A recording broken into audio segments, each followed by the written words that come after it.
2001, I'll start off with some remarks on that film, which I was technical advisor back in 2005, 6. And we're going to look at that film and how our thinking was back in those days, and how we look forward to the year 2001.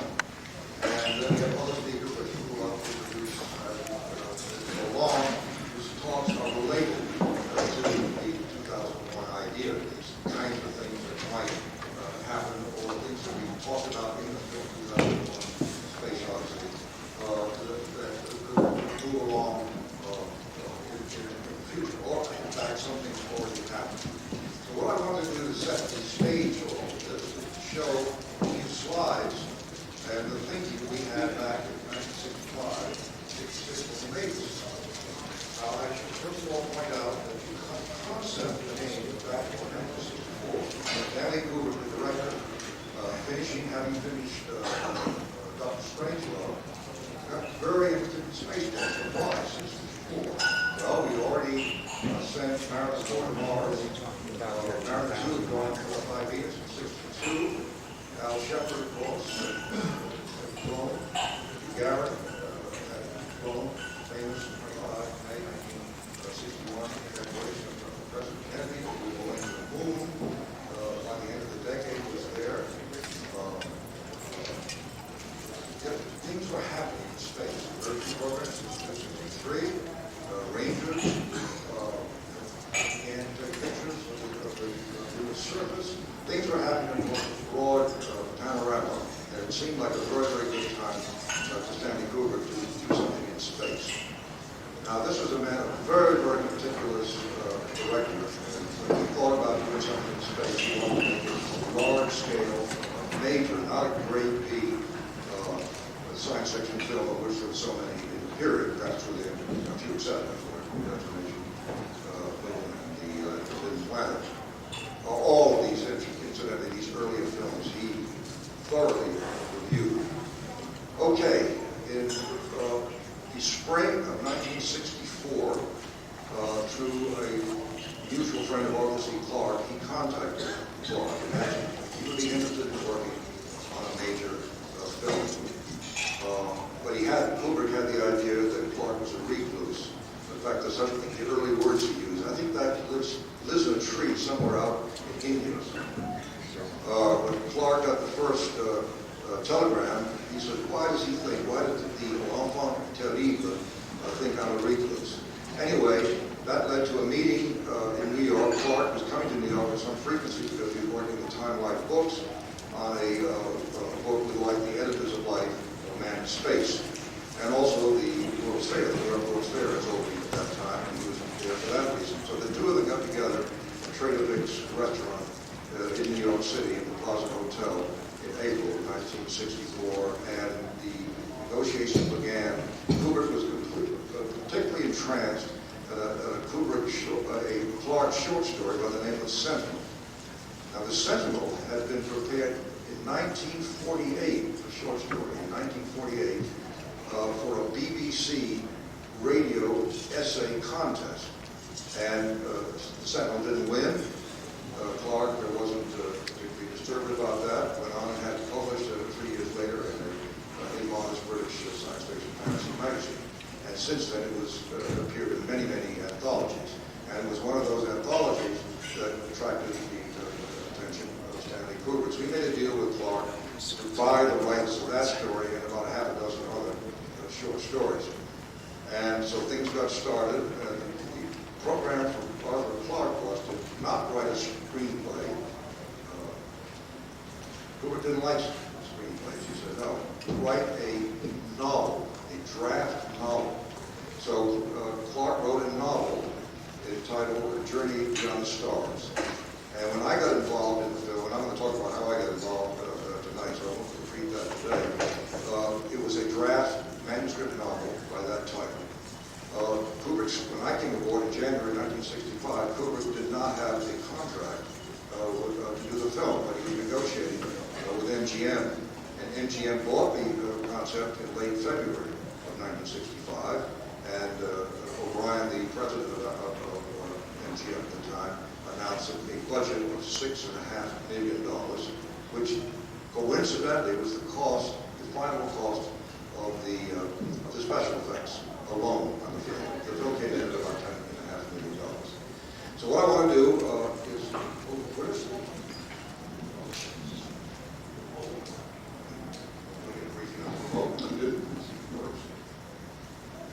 I'll show you some of the.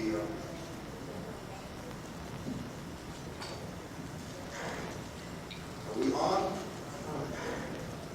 I'm going to show you some old-fashioned slides dating from 1965.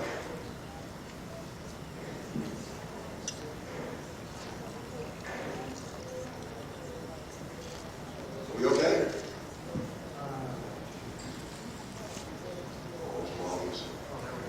Here we go.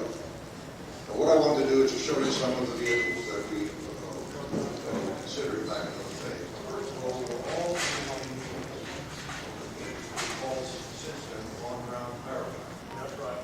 That is, build launch vehicles, build a space station, develop yourself.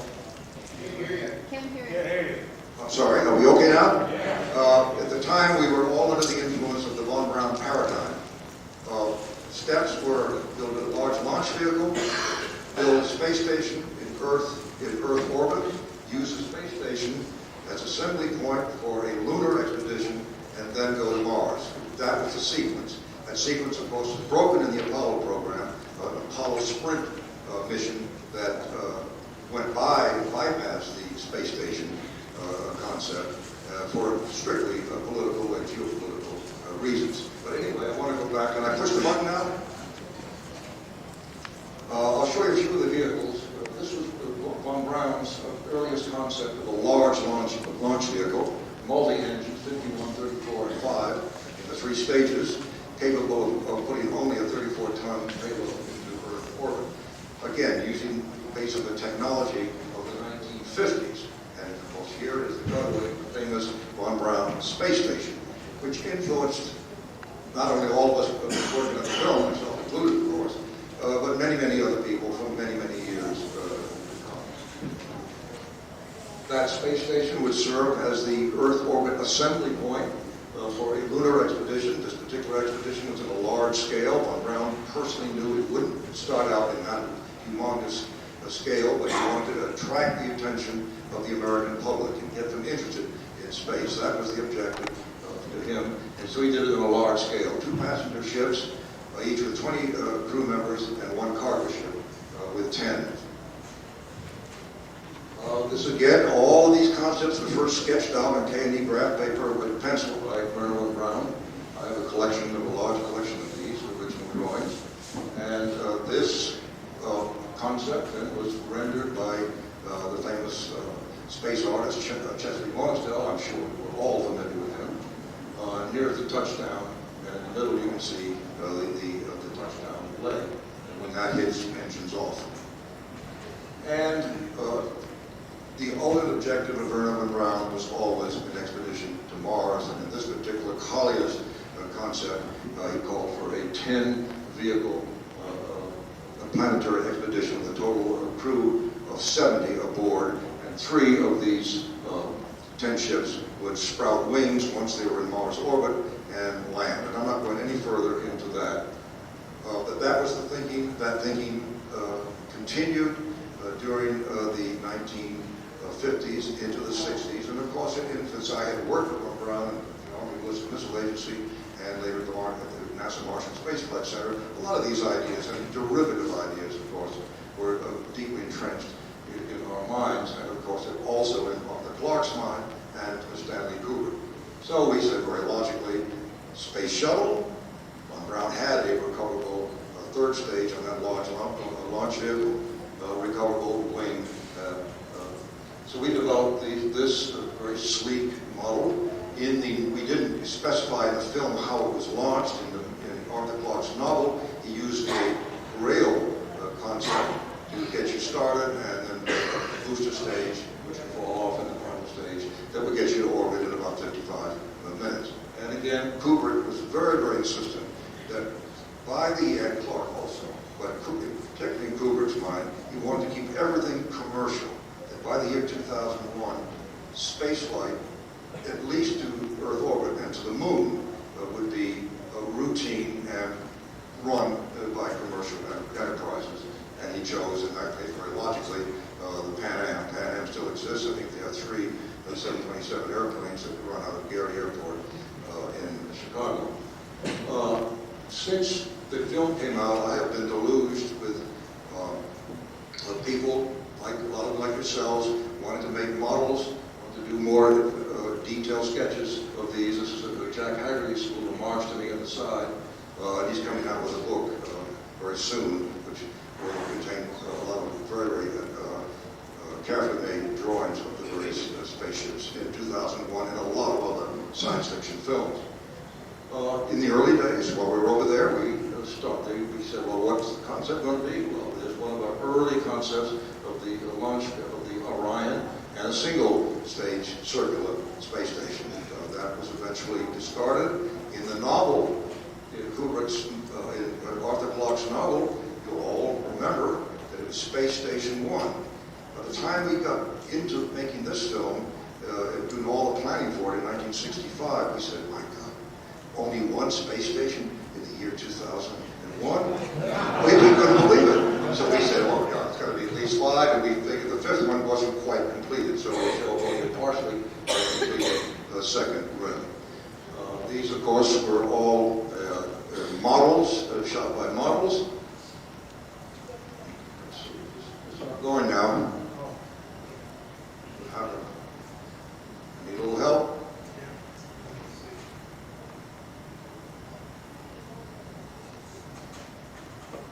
No, they were going the other way. Yeah, thank you. We did, of course, we couldn't do everything with special effects and models. For live action scenes, we had to build a segment about 150 feet long, almost 35 feet high. And this is the exterior segment of the Space Station 5 that we built at the MGA Studios in Wood. We also built the Ares 1B. This would be the shuttle. And again, we could remember there were many studies made back in the 60s, famous studies made and presented to the new Nixon administration in September 1969. The NASA wish list talked about Earth orbit shuttle, the only thing that survived under the Nixon administration. A space station didn't survive, and then shuttles from these were supposed to be in those days. We were talking about nuclear shuttles from Earth orbit to lunar orbit, and then what we call Apollo taxis going down to the surface. In this case, we developed the Ares 1B, a plasma-driven ship that would take you from Earth orbit out to the descent on the moon itself. One of the things that became very clear to us that the more detail we put into the exterior of these various vehicles that we were working with, the more realistic they would appear, even to the extent of showing staining on the sides near the 18, each of the 18 nozzles on this particular ship. It's not working. Okay, there we go. Now we come to the moon. The artists at Borehamwood, we have several of them, did a lot of sketches of what the moon base might look like. We ended up, as far as an exterior, making a tabletop model only, and you see this from a distance when Ares 1B descends onto the lunar surface. We didn't go any further than that as far as exterior, and there's no reason to. Sorry, I need some help. Bit of trivia. One of the scenes, full-scale interior scene on Clavius Base, which is supposed to have about 1,000 men and maybe 600 women, kids by the year 2001. As just a little extra, when Floyd is on the way to the conference room to get a briefing on what is going on the moon in the Tycho magnetic anomaly area, he was supposed to stop by and see an art class with 2 of Kubrick's daughters over on the left, Anya and Vivian. That, amongst many other things, was a scene that was struck to bring the film down from the original 161 minutes down to, I think it came out as 100 142 minutes. At the 140, I'm sorry, 169, I guess we were down to about 141. So that's a scene was struck. Another bit of trivia, our early design of the lunar bus. This would take you a couple hundred miles from Clavius to Tycho crater. We originally talked about a tracked vehicle that would use its propulsion only to hop over craters and particularly difficult terrain. We decided that was much too primitive, and so we came. I need help again, please. So we developed this lunar bus. It had struts and shock absorbers, but it used rocket propulsion for the entire trip. And next, of course, comes the famous discovery. We ended up with a vehicle concept in the real world about 700 feet. This vehicle would have we had a number of power sources which he didn't indicate in the movie as such, nuclear based, of course. This sketch shows how we conceived of the inhabited area of the discovery, the relationships of the centrifuge.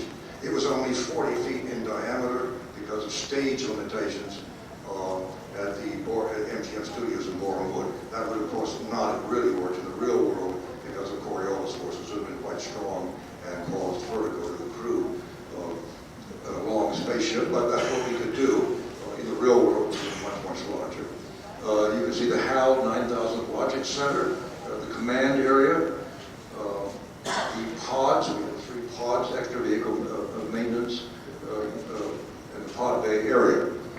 And you'll see a lot of those things tonight. We're going to show film extracts, and I'll show some specifics on those. And this is another view. You can see the pod bay area with the 3 pods in the lower right, the spare parts, the warehouse where Kirk goes and gets his replacement unit, the famous airlock scene down at the lower right, and other elements of the film, of the discovery, including the centrifuge.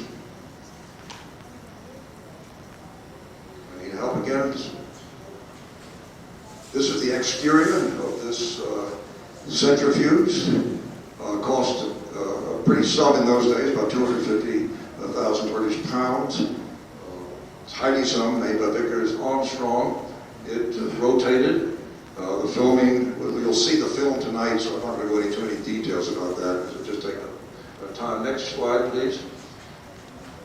I just wanted to show you that we did go into great detail as to what the elements, what the modules would be like on the centrifuge. And we built each and every one of these modules, and we did those modules with very, very great care. Every element in those modules made sense as we saw it back in 1965, looking forward.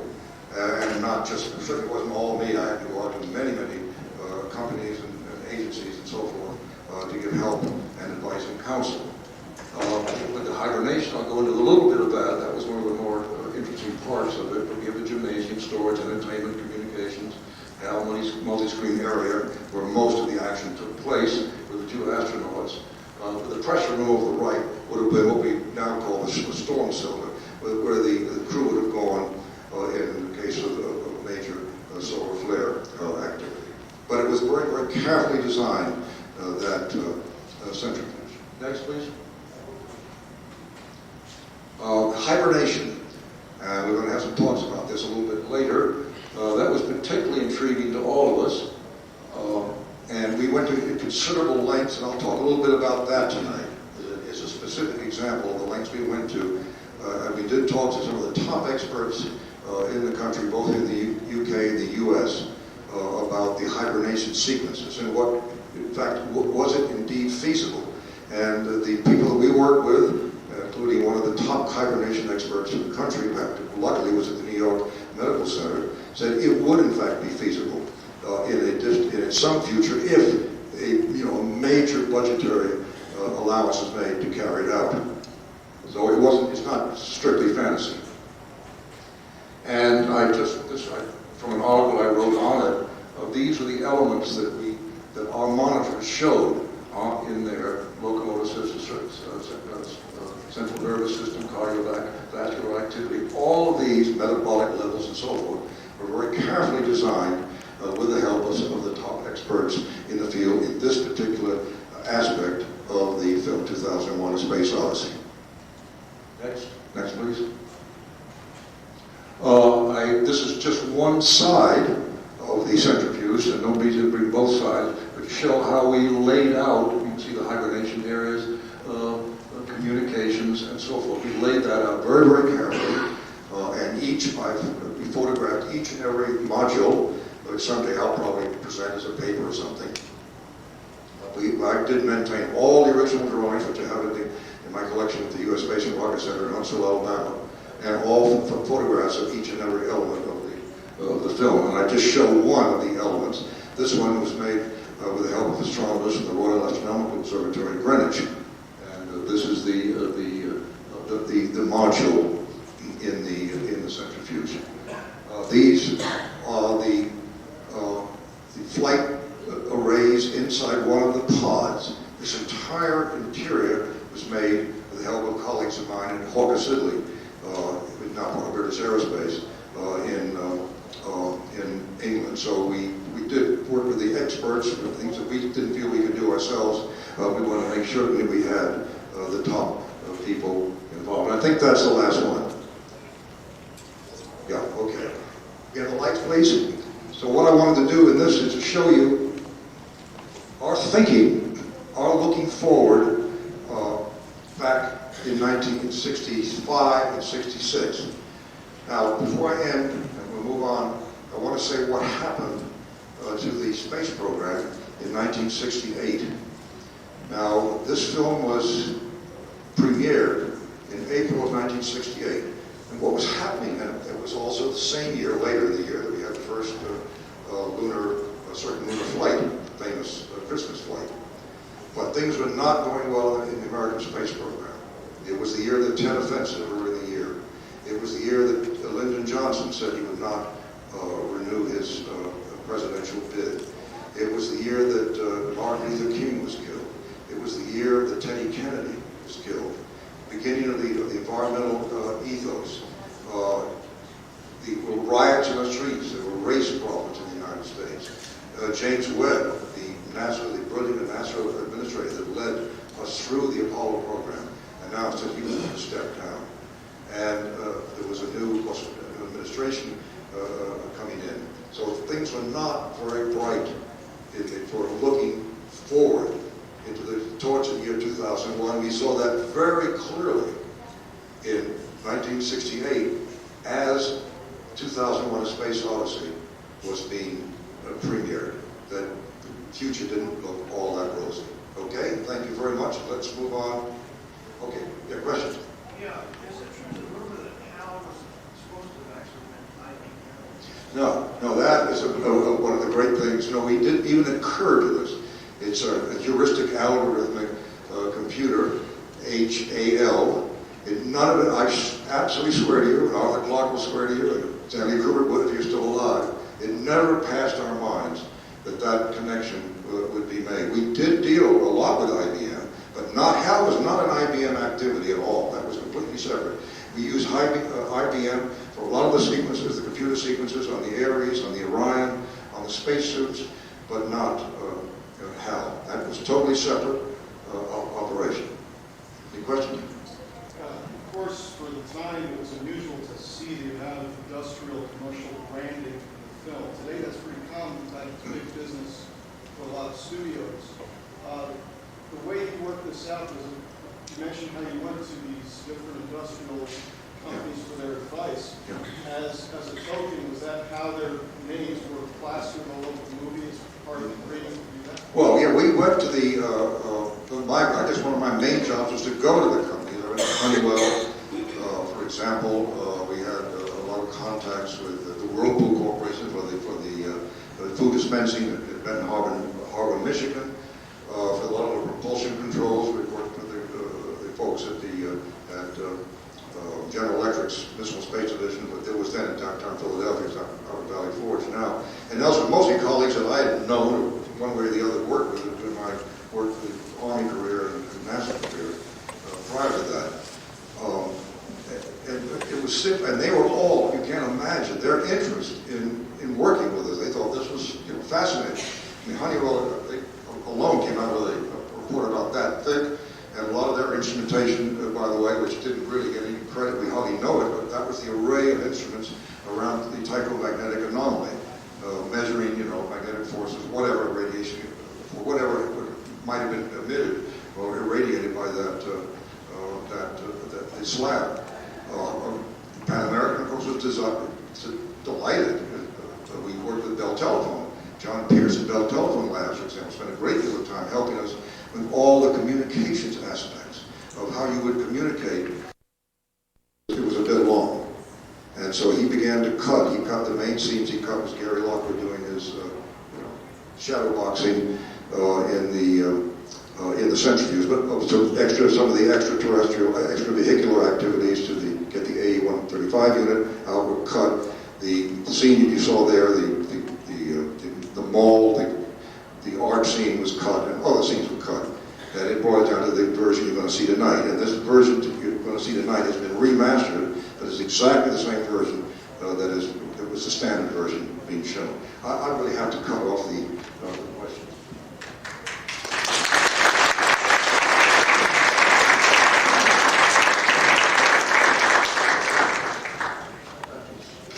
We've got a lot of changes here now. The next, well, Angie, who's going to pick up next? Rodger, you want to try next? Okay. Rodger Leonard's going to try next in the San Diego National Laboratories on human life extension.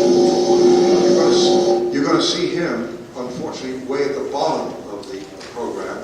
Some of our speakers that were supposed to be early are not going to come into a little bit later.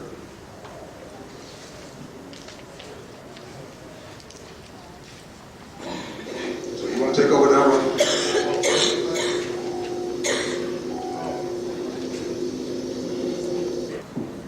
Yes, and with today's technology, we really are going to go to the stars, even if we don't know how to work it.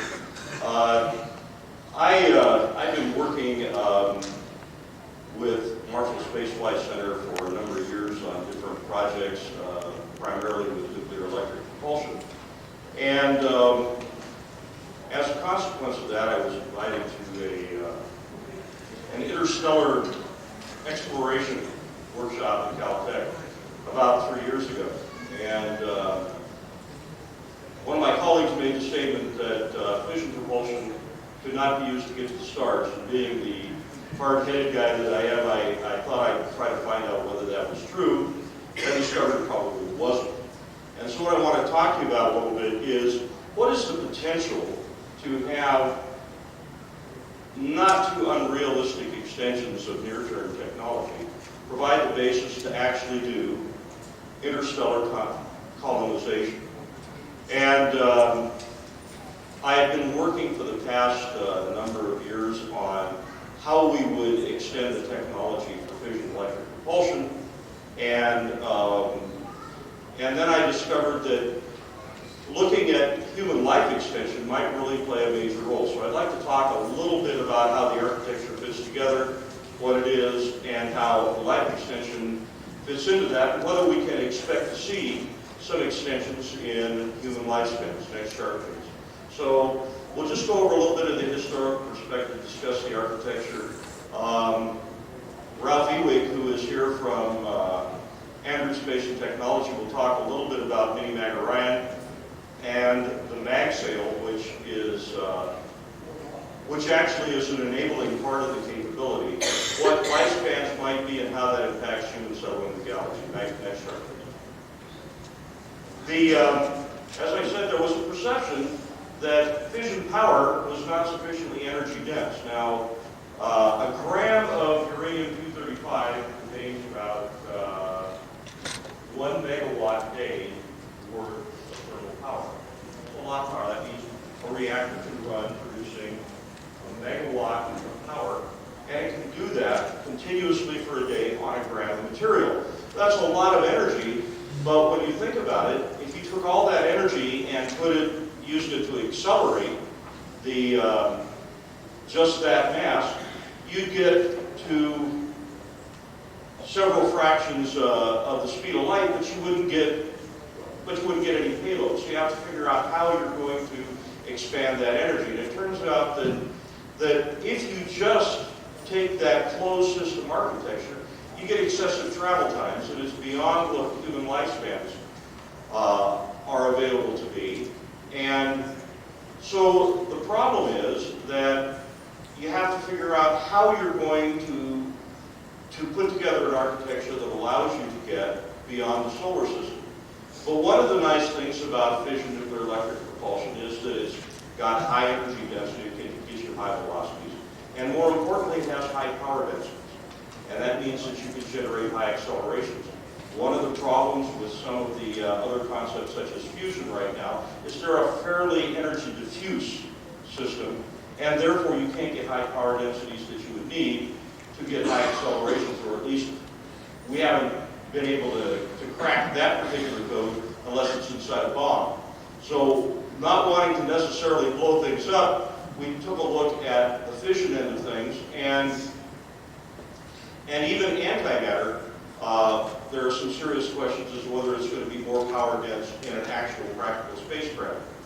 What we did is we put a macroparticle beam accelerator that accelerates small macroparticles of uranium-235 to the spacecraft, which then uses it in the nuclear electric propulsion system, and that overcomes the energy density issue. Now you basically have your civilization at Earth providing for a very brief period of time, several months, the fuel supply to the spacecraft. And that allows it to accelerate to about 1/10 C or maybe a little bit higher. The other problem is decelerating, because once you get up to that velocity and you're going to go to another star system, you got to slow down.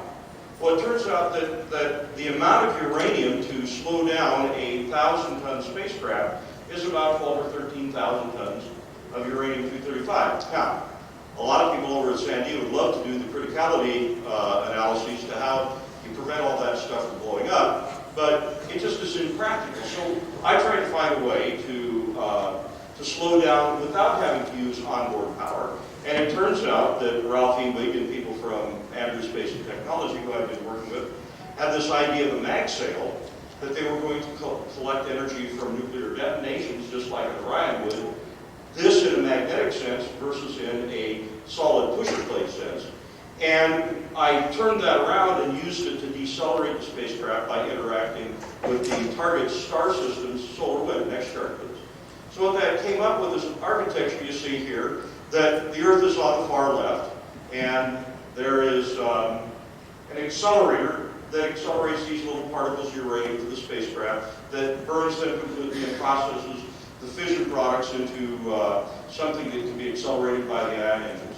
And you accelerate for about 8 years, and you're about a half light year from Earth, and then you're basically independent of the Earth system. You then travel at a 1/10 C for about 3.3 years, passing the Earth clouds and so on. Just prior to getting to the target star system, Alpha Centauri probably isn't the right one, but that's one that everybody kind of is aware of. You use the main propulsion system power element to charge the MagOrion magnetic ring at the front of the spacecraft, shown by that little red bow on the spacecraft.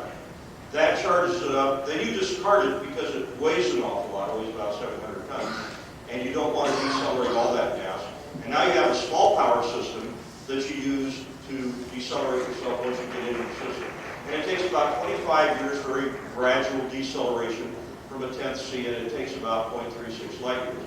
So the total trip time for this kind of architecture from here to Alpha Centauri is 64.3 years. Now, that's a fairly substantial portion of today's actuarial lifespans, which are approaching 80 years. So you've got to have some people that are really committed to making the trip, because even if they take off as teenagers, You'll get there just in time to bury them, but at least it looks feasible. It's not thousands of years for a trip. Next chart, please. It turns out that the specific impulse that most of you are aware of, but it's a measure of propulsive efficiency, is very, very dependent upon how efficient you can make your total electrical system.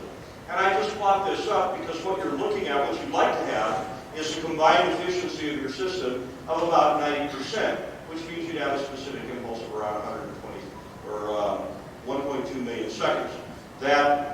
And the reason you have these trade-offs is because if you're going to use your fission products as your propellant, you need to match the amount of energy in the ion beam with the amount of energy the nuclear fuel produces, and that has to be exactly balanced.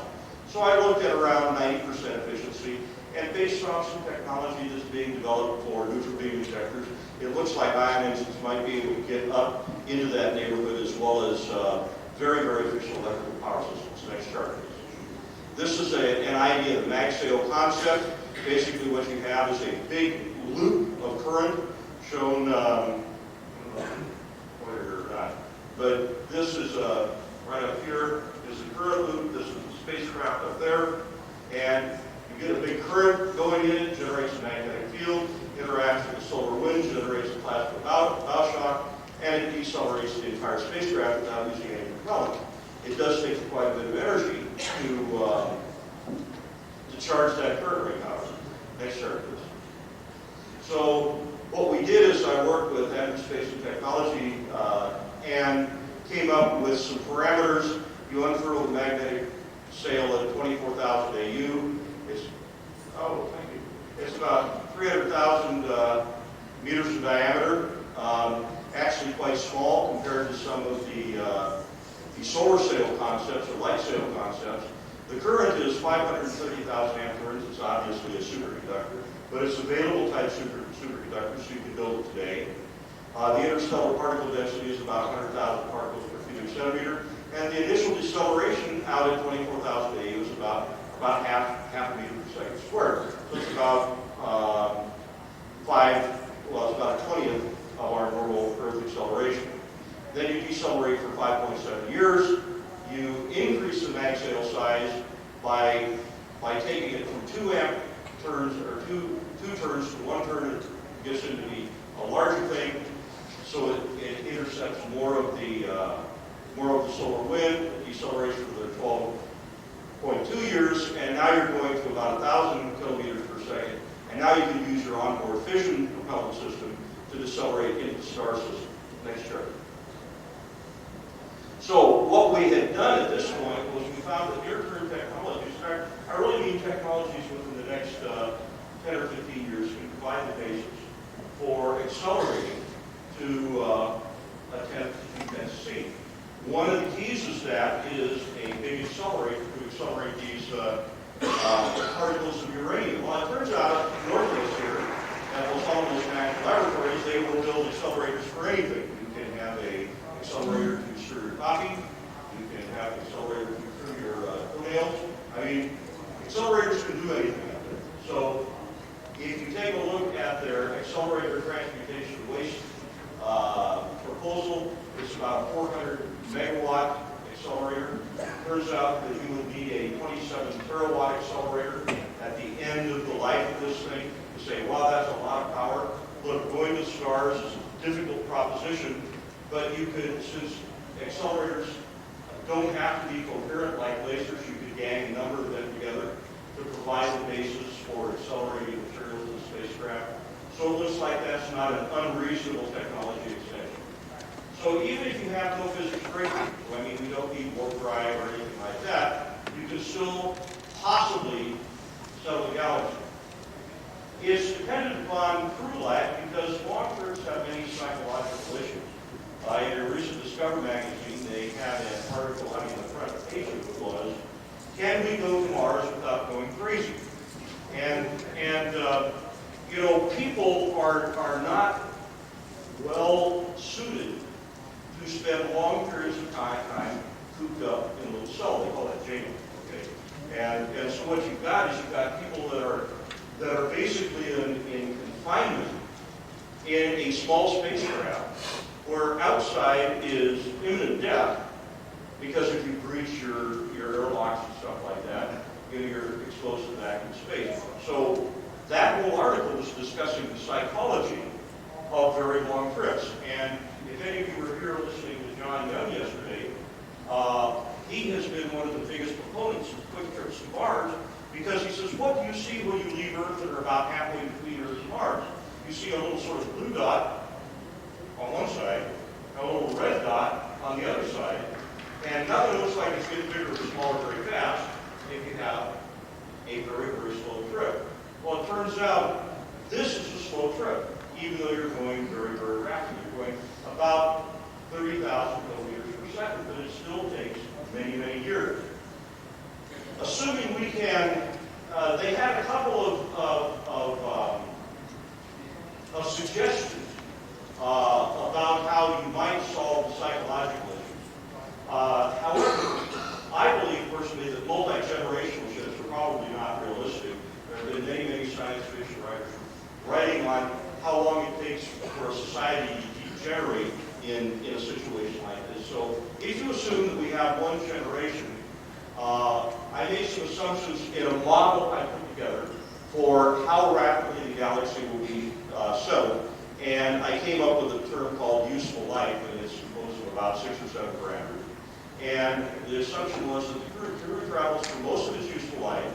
It trains and educates the new settlers, and they would probably have a bunch of embryos that they would carry along and revive them when they got to their new destination. They would help set up the infrastructure to terraform new worlds. And if you take a look at recorded human history, we're now at the verge of being able to explore the solar system. And that's relatively few thousands of years of recorded history. So I figured that it would take about 3,000 useful years to set up a new departure infrastructure to settle the next set of star systems. Now, what I found was that genetic research leading to longer lifespans results in tremendous changes, because the useful life for a person that's 80 years old isn't all that long. The useful life of a person that's 800 or 900 years old is quite a long time. So that means that they can train better, they can participate in building the new world, and the useful life is divided into, the ratio of the useful life to our present age is divided into this quantity, and it gives you the total amount of time it would take to expand to a new star system, assuming you had to terraform the new world. Next chart, please. So what might lifespans be in the future? Well, I did some research and found out that there is records of extremely long lifespans historically. You go to the book of Genesis, and it talks about antediluvians that lived a long, long time. And this is an anomaly called Enoch. And this is the dates BC. And it turns out that right about here, there was a judgment pronounced, and we'll get on that a little bit later, but you see a dramatic reduction in lifespans to where they are about now. I tend to believe that those are genetically based and health-based. You see in the late 1800s, early 1900s, we started learning better about hygiene, and lifespan started increasing, and we learned more about how to do vaccinations and about antibiotics, and we've had a gradual increase in lifespans to where we're about 80 years now. Well, how do we get into this area? And some people have talked about that. All I want to say is that I believe that our generation can see lifespans in the 120-year range. Our grandchildren can probably see lifespans beyond that. And so I plotted a reverse of this curve on the left over here roughly, and says that probably by the beginning of the next century, we should be able to see lifespans approaching 900 years. What is that? How do we know that these lifespans are this long? Well, I'll give you some references. Next chart. Okay, historical data. For the day you will surely die. Genesis 2:17. The Hebrew rendition, I believe, is "In dying you will die." That started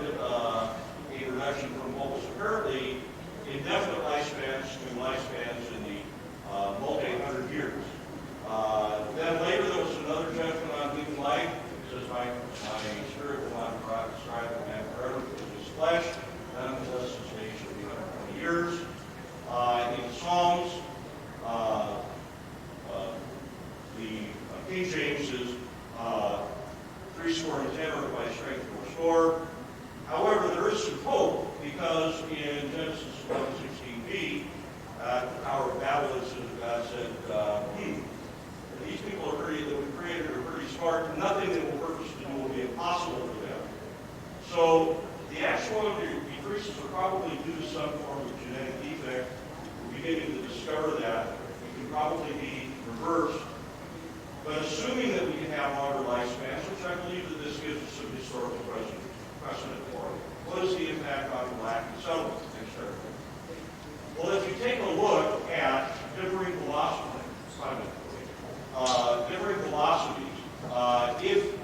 if you a 10th C, pink is 1500 C, the yellow is 2/10 C. If your lifespan is about where it is now, you're limited to about 3 or 4 or 5, maybe 6 light years of a generational travel sphere given the useful life.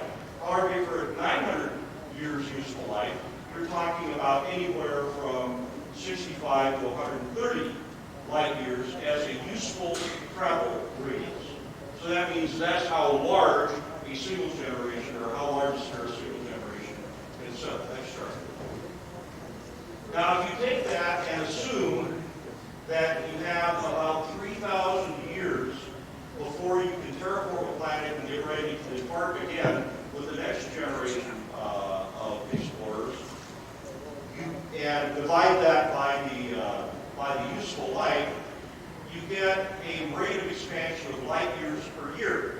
And it turns out that if you're way down at the bottom here. If your lifespan is only 80 to 100 years, you can barely move, and I'll show you that graphically in a moment. However, if you have very long lifespans, you can start talking about expansion,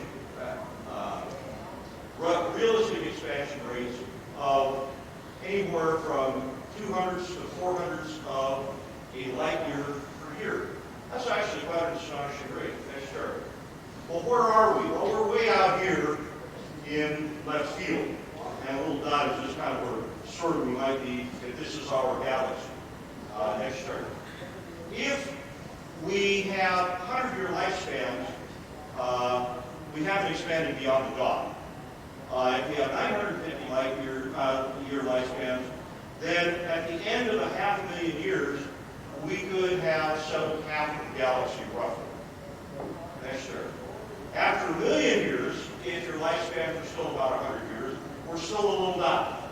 However, if your life expectancy is 950 years or so, we could have settled the whole settled galaxy.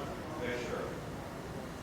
So, it looks like fission-based technology we have today, that they're working on at Los Alamos and Sandy National Laboratories in conjunction with Marshall Space Flight Center. There's technologies to provide a basis for interstellar travel. The lifespans have a dramatic impact on the travel spheres, and some things to think about. If we can't get more than 100 useful years of life, and there are no habitable planets within 8 light years of Earth, it's going to be tough, because getting off home base is going to be a hard thing to do. But historic data indicate that lifespans are possible. Genetic research may restore antediluvian lifespans. However, work right would be nice. That's all I've got. Any questions? Okay, the lights, please.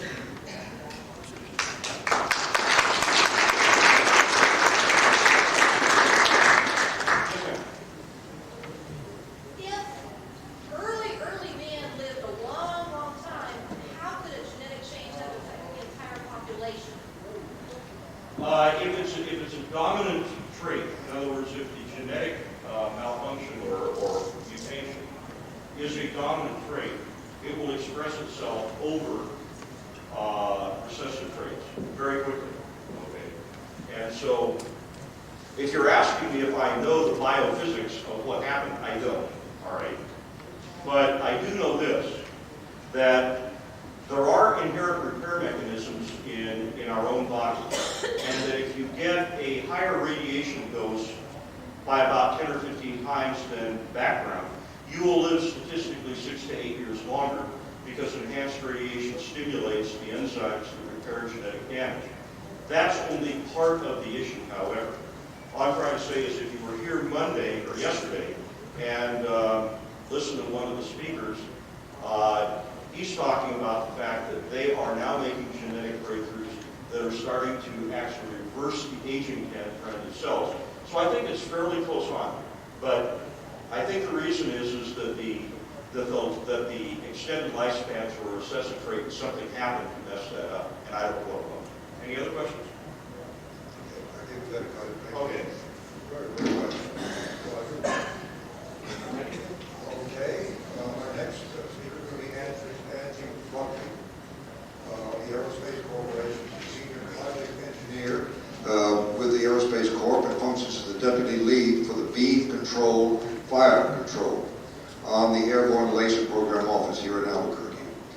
She's a member of the faculty of the International Space University, where she led the Space Tourism Design Project during the summer of the year 2000. Angie, you want to take over?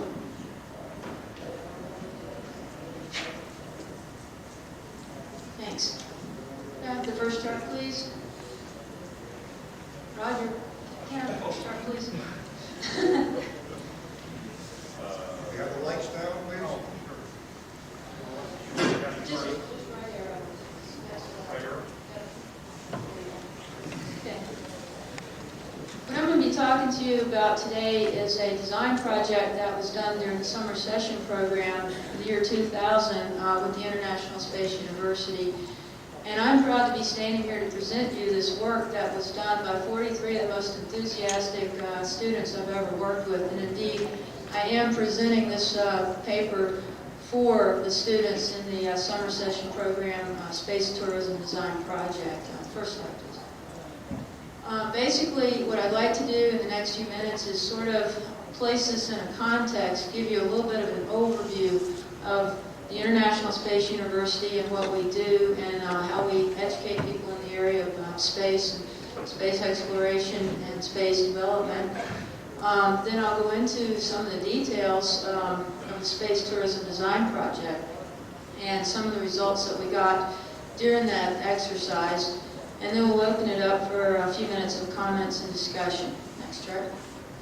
Basically, International Space University was established in 1987, and since that time have been holding summer sessions at various places around the world.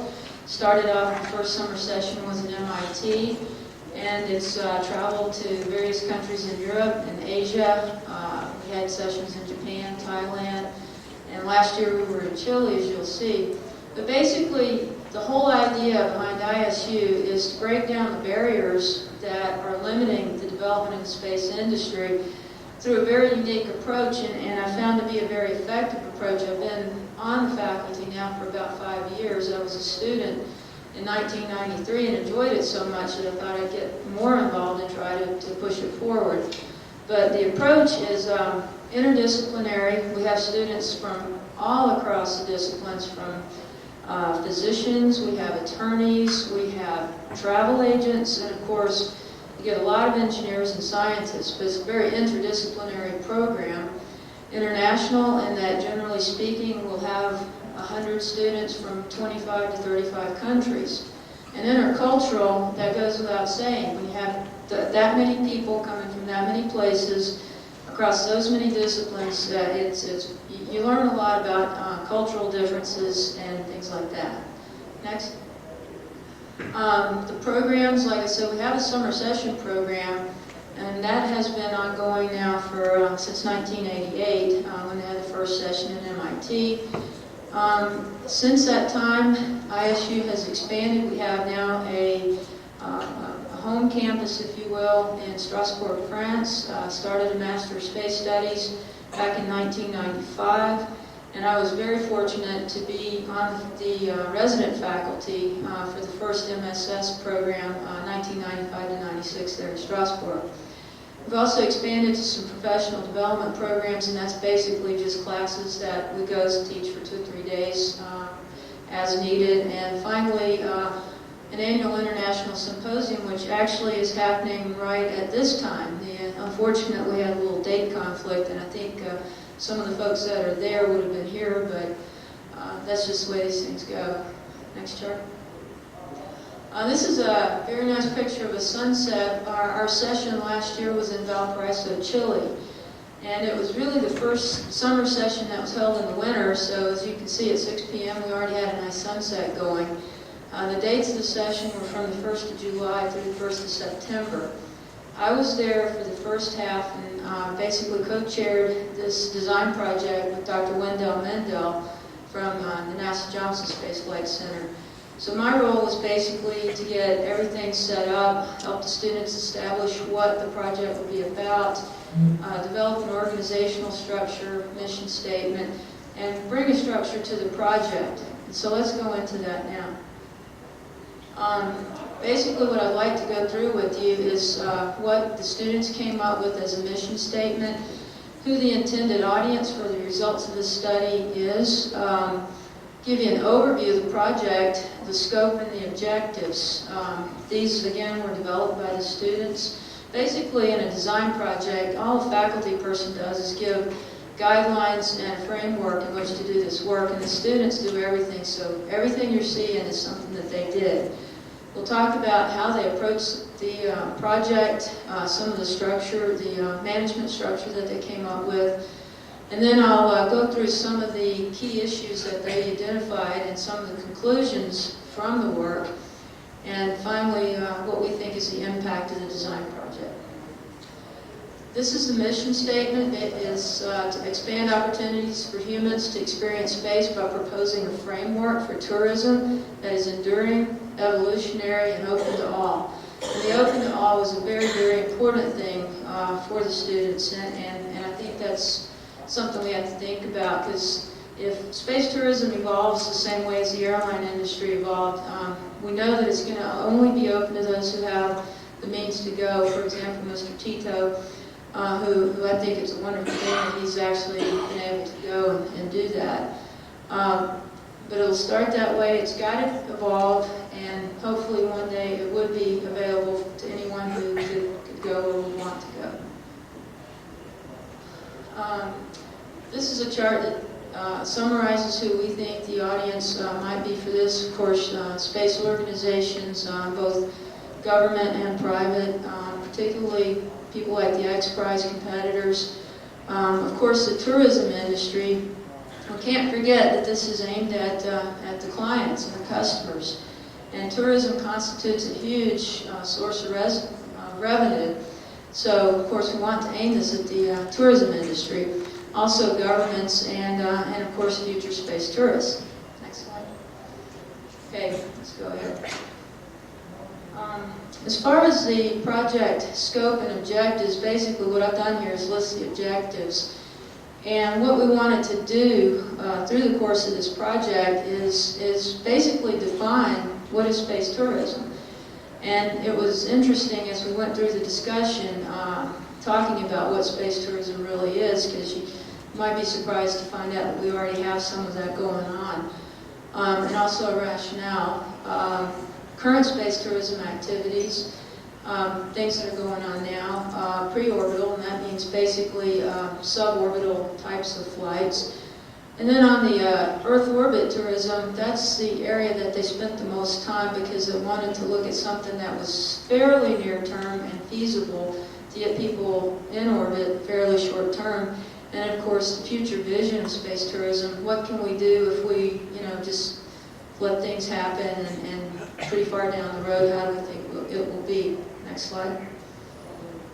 Basically, the definition is we identify exploratory drive of the human spirit and the economic potential of space tourism as distinct rationales for the development of the space tourism industry.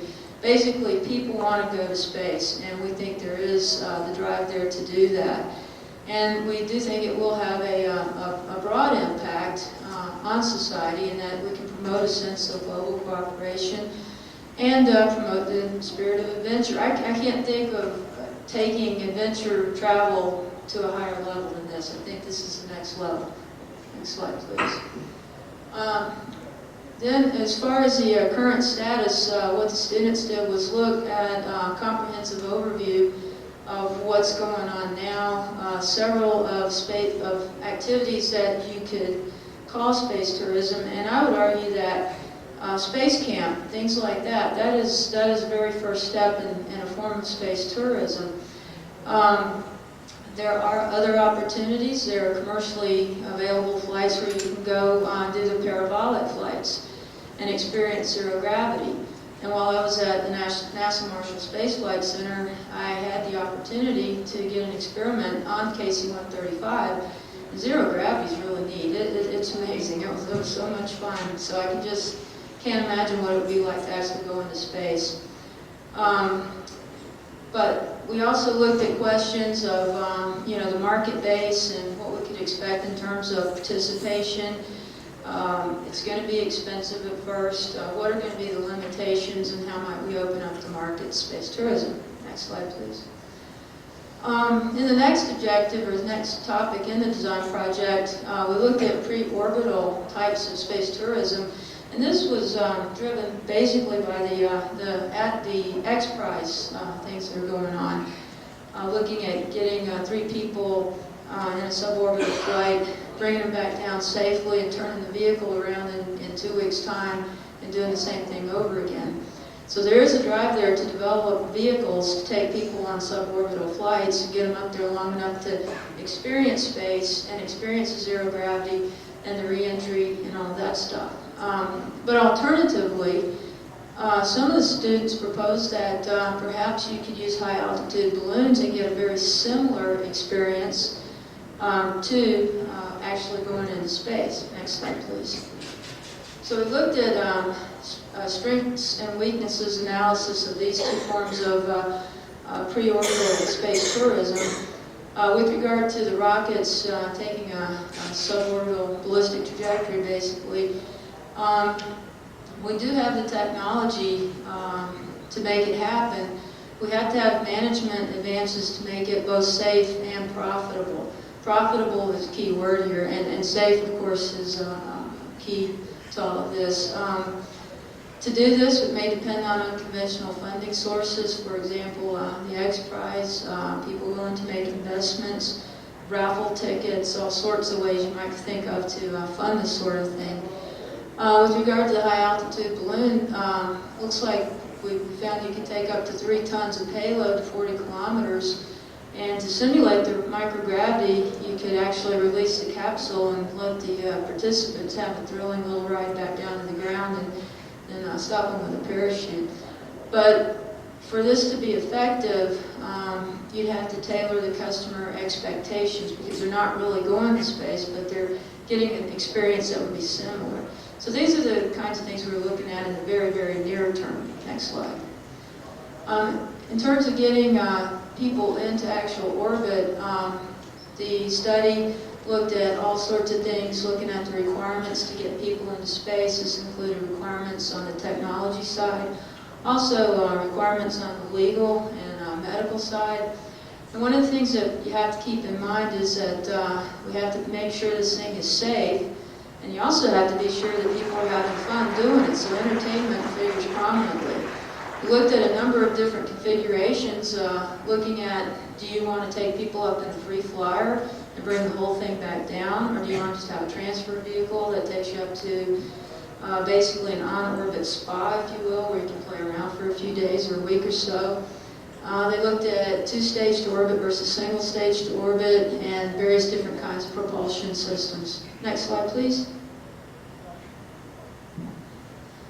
And in the course of looking at the vehicles, this is just an example of the kind of thing they did as a trade tree, looking at the different options that could be considered for the orbital space flight for space tourism.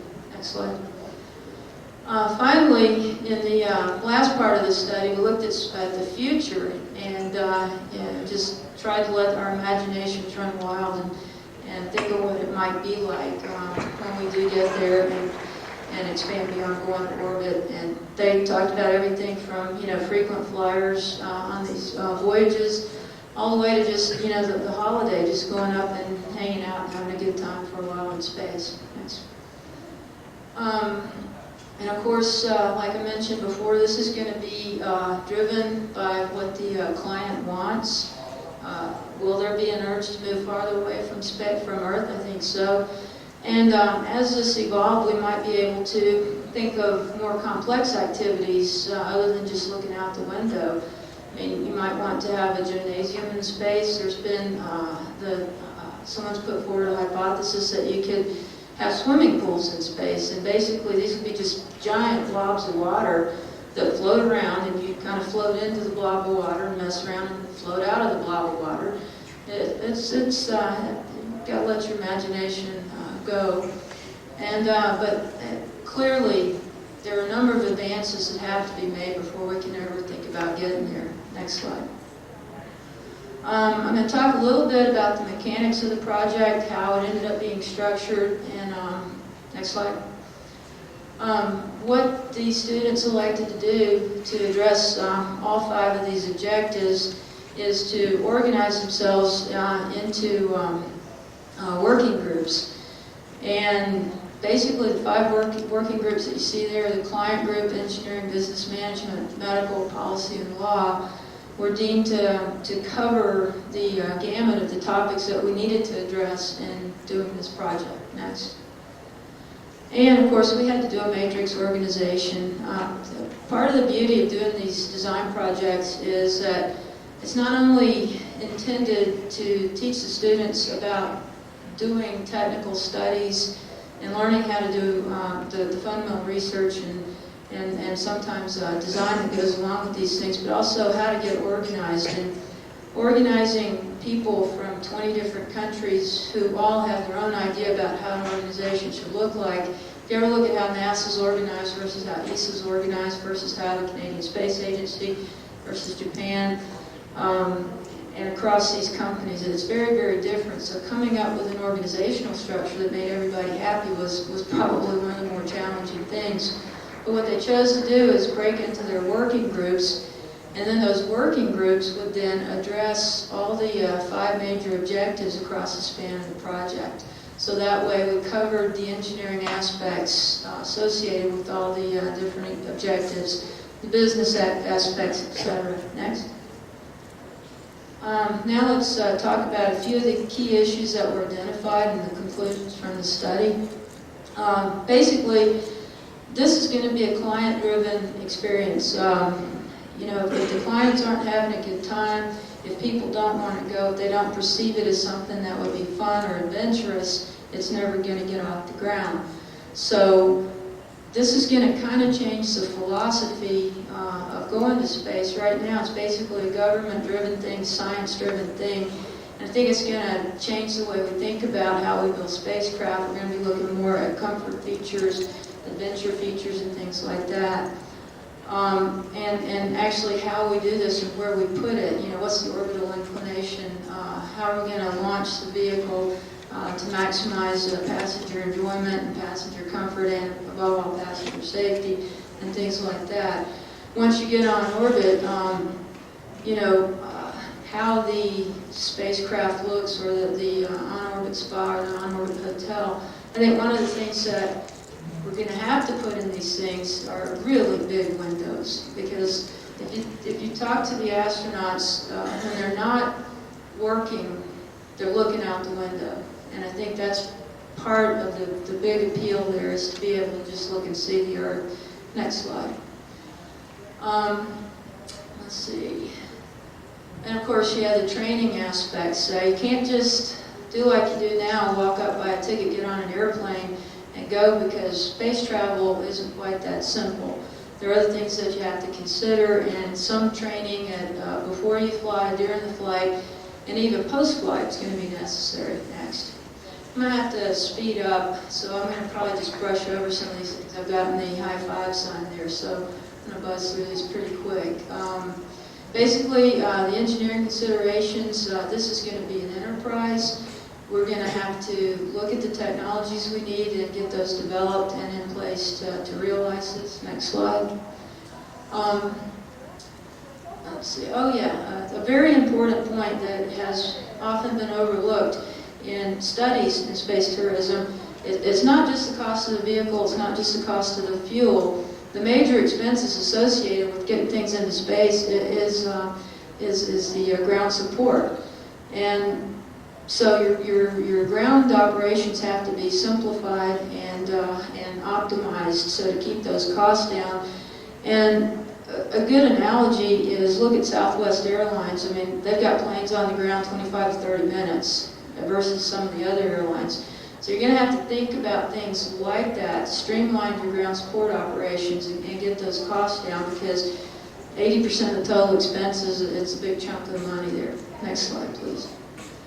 Lots of economic business considerations. One of the big questions is how much is this thing going to cost? Well, it's kind of hard to tell you how much it's going to cost until we get it there, but you can't really get an idea of what people are going to pay until they know they can get it. So we have to look at, what's the market size potential, what will the ticket price be. Been a lot of surveys done. It's real interesting. How much would you pay to go to space? And people, it ranges anywhere from a day's salary to a month's salary to 5 or 10 years' salary to go do this. And it depends on how you ask the question. If you ask them, do you want to go to a place with a very harsh radiation environment where you're going to be throwing up most of the time you're up there? You may be sick when you get back. You may not even be able to stand up when you get back. Then they answer the question just a little bit differently. So you have to think about how you ask the questions. Next slide. Let's see. We can just go ahead. I think the point of that was it's going to have to be a government and industry collaboration. I want to make a couple of points on policy and legal issues. We do not currently have a body of law that covers space tourism. It's something incredibly new. We're going to have to think about how we structure that, what kind of rules and regulations, laws.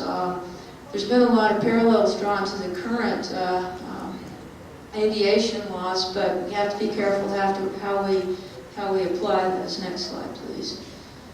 One thing that may have to be looked at really hard is the Committee on Peaceful Uses of Outer Space Liability Convention. This could possibly stifle growth because it says whatever's launched out of your country, if it lands on another country and hurts somebody, hurts property, hurts anything, your country is totally liable.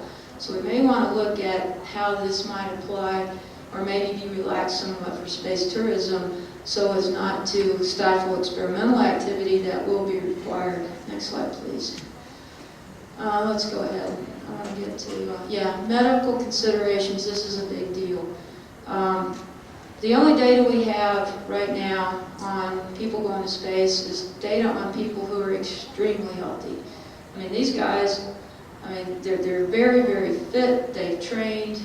We have a lot of data on astronauts, but until Mr. Tito flew, we didn't have data on any person off the street. And it's going to be a strong function of your health. If you have any predisposition to strokes, heart attacks, and all that sort of thing, you've got to look at all of that. You can't just put somebody on a spacecraft and say, there you go, have fun, without having an ironclad liability release waiver for them to sign. So we're going to have to look at these things. What are the implications of short duration, a couple hours, maybe that's not a big deal. But long term, that's going to be a very big deal, the state of health. And that's a tricky question, because if somebody walks up to you and says, I got $25, $30 million, I don't want to go, are you going to say no? So you're going to see if you can find a way to help that person get there. But we do have to consider that. Next slide. Let's go on. Overall impressions, please, next slide. There is a lot of enthusiasm. The X Prize is helping out. This is going to be a client-based industry. We're going to need some more reliable market analyses, and it's going to require government cooperation with the industry. Next slide. Well, you can read that yourself. We've got to put our enthusiasm where we need to and address the limitations that we currently have on the technology, policy, and legal issues. Next. The impact, let's just buzz through these. We have, the only point I want to make here is we have a CD-ROM. We published this nice report, and if you want to get a copy of the CD-ROM or the report or the executive summary, if if you'll find me after this session, give me a business card, I'll be sure the right people get it to get that in your hands. And let's just go to the last slide, and there we are. So are there any questions, comments? And the lights, please. Can I take drawing, Mr. Chairman? First question. If I read about balloon travel over the Amazon or dirigible travel or some plans of that over Victoria Falls or things like that? I don't know what's currently being planned, but that sounds like a lot of fun. I haven't heard anything about it. I do know that there have been very high altitude, long duration balloon flights taken, and that is a fairly low cost option because you can get up high enough that you can actually see the curvature of the Earth. And 40 kilometers is pretty high. I think you can actually go higher than that in high altitude balloons, and I think it'd just be a scream to get dropped. Just let go and just fall for a while. I think that'd just be a blast. That would be terrific. Any other questions? I know we're pressed for time, so perhaps we should just continue. Very, very much.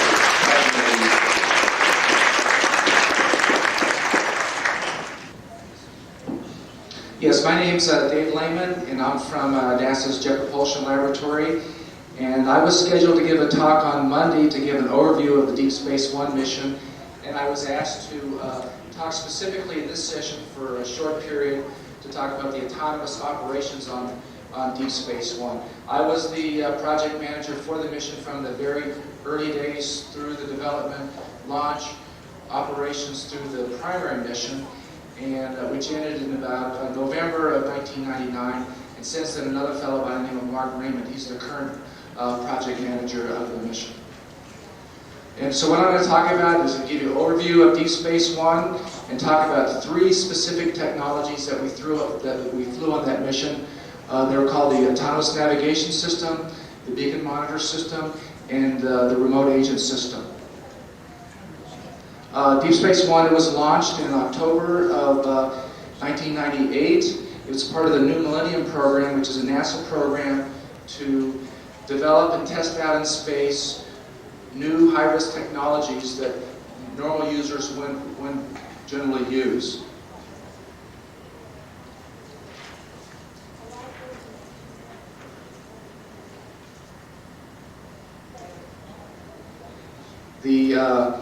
The development time was relatively short. It was a 39-month development, and it was 26 months from the beginning of the Level 1 requirements. The primary mission ended in September 1999. We're currently on an extended mission, and during the development, we developed 12 new technologies, the purpose of which was to check out in space, and now we're devoted entirely to a science mission, and we're hoping for a flyby of a comet in September of this year. Now, why would you want to test out new technologies? All right, and a lot of people ask that at the beginning. This is an example of that, where it says here, in the old days before the discovery of eruptions, the lava had to be carried by hand down the mountain and thrown on the sleeping villagers. This took a lot of time. And so that was one of the reasons why NASA wanted to do a program like this, because generally a lot of money and expense is put into new technologies and they never make it into space. And so if you just tell a researcher, not only do you just work in the lab, but we're going to launch it and it better work because the whole public will see that. It is a big impetus for these researchers to get things ready to go. So there's 12 technologies, 3 of which I'm going to highlight in this talk. Autonomous operations. We had the Autonomous Onboard Navigation System. Let's see if this works. That was developed by a Jet Propulsion Laboratory. And the Autonomous Remote Agent Architecture was developed by Ames Research Center, a NASA center, Carnegie Mellon, TRW, and JPL, and a thing called the Beacon Monitor System, which is developed by the University of Colorado and the Jet Propulsion Laboratory. And this is a picture of Deep Space One when it's undergoing thermal vacuum testing. The 2 speakers from previous to me talked about the ion propulsion system, and this is an actual ion propulsion system. Right there, it's about 20 centimeters in diameter, And Deep Space One was the first mission to actually use that in space to go somewhere. We flew by asteroid Braille in July of 1999. And right here is the main camera for the spacecraft, and this was used as part of our onboard autonomous optical navigation system. And this shows the trajectory of the mission when we launched. We launched in November right here. The dotted lines are where we're coasting, but the solid lines here are where we're actually thrusting. And we thrusted around here. We flew by asteroid Braille. We finished our extended mission, our primary mission here. We turned from a technology mission into a science mission, and we're heading towards, like I said earlier, the comet Borrelli. And on November 10th, I was relieved as project manager, turned it over to another guy, and then the next day our star tracker failed. So I was pretty lucky in that regard. But since then, about 6 months later, we reprogrammed the entire flight computer of the spacecraft, and we're able to operate using the main camera as the star tracker. And so we're on track to fly by Borrelli in September of this year, though it is going to be a high-risk encounter because we're crippled in that we're missing our star tracker. So it's a big if that will actually happen. Okay, this just shows you a picture of all the 12 technologies. And the two we'll highlight here is the autonomous navigation system. This was the first totally autonomous onboard navigation system. It was done completely on its own without any ground intervention. And then the other software package we had for autonomy was what's called the Remote Agent. And that won NASA's Software of the Year Award in 1999. Next. So to give you a summary of what autonomous navigation does, the whole idea is to try to reduce the demand on the deep space network. There's so many spacecraft flying nowadays that you want to try to reduce that demand on the big antennas that NASA has. And so typically for navigation you use ranging and Doppler information. You have to transmit from the spacecraft to the ground to actually do the navigation. But what this system does is it has on board, stored in its computers, the knowledge of what we call beacon asteroids. It has the knowledge of 250,000 stars, all the planets except one, and all that information is stored in the computer. Earlier this morning, speaker talked about how asteroids are bad for the Earth because they're going to crash into it, but here we actually use asteroids to navigate. And we use our main camera to take pictures of asteroids with the background stars. And that information is used to determine the position and the velocity of the spacecraft. In addition, the autonomous navigation system is used to command the ion propulsion system. It also is used to command the main camera called MICUS and the attitude control system. And what's unique about the autonomous navigation system with an ion propulsion system, where your thrust is you're thrusting continuously over long periods of time, the autonomous navigation system is used to change the thrust levels of the engine. It's also used to change the direction of the thrust, ensure you get to the target. So this system was used through the primary mission, and we achieved accuracies of around 200 kilometers and speeds around 0.15 kilometers per second. And you're going, well, that's not too accurate. It's very accurate if it's 100 million miles away. The spacecraft's 100 million miles away, and yet we were able to determine this kind of accuracy. And this is on the ballpark of what you can typically do with radio-based navigation system. And then when we flew by asteroid Borrelli, our approach delivery accuracy was 13 kilometers during this process. Next. Now the beacon monitor operations was another technology developed for Deep Space One and tested. And the whole idea of this is to reduce again the amount of interactions with the heavily oversubscribed deep space network antennas. General Worden talked earlier about how he developed the faster, better, cheaper approach. And what's happened since the 1990s, based on the work he and others did, was instead of NASA launching spacecraft once every 10 years, they're launching them all the time. And so here's an example of a whole bunch of NASA spacecraft that are in space, and instead of all these spacecraft downlinking gobs and gobs of information on the health and status of the spacecraft. It instead sends down tones. And these tones are used to determine, are used to tell the ground whether the spacecraft is okay, whether my buffers are getting full, you need to schedule an antenna right away, or I just had a monumental failure, we have a big emergency, schedule all the antennas of the Deep Space Network to help get me out of my problem. And so this is called the Beacon Monitor System, and it uses artificial intelligence to survey the status of the spacecraft to determine its health, and it adaptively adjusts those as the mission goes along using neural networks that were trained on the ground before launch. So this was actually tested in space, and it worked very well. And we even had to use it in one of the emergencies we had in November of 1999. And finally, the remote agent. This is probably the most ambitious technology we had on the spacecraft. And here, unlike remote control, where an operator is controlling it remotely, remote agent is where you uplink the spacecraft goals to the spacecraft, and the spacecraft determines its own sequences to actually do the execution. So you only uplink high-level goals. And early in the development, the remote agent for the mission was going to control the whole mission of the whole spacecraft the whole time. And then about a year later, I remember 2001 Space Odyssey, where HAL took over. And that's when I decided, no, we're not going to do that. And so what we did instead is we just had a very limited experiment where it took over the spacecraft for a couple weeks and did only limited things, but did not have the power to go to a different comet or different asteroid. And so what you do here is you have a planner and a scheduler that actually determines, based on spacecraft constraints, what it wants to do, and then it expands those into commands and sequences for the actual execution on the spacecraft. It has a mode identifier and a reconfiguration that can adjust the spacecraft for faults as it's going along. And so we did about a 2-week experiment to adjust for this. We did have some bugs during the process, but eventually it made it through, and though it was a limited experiment, it is available for future use for other missions.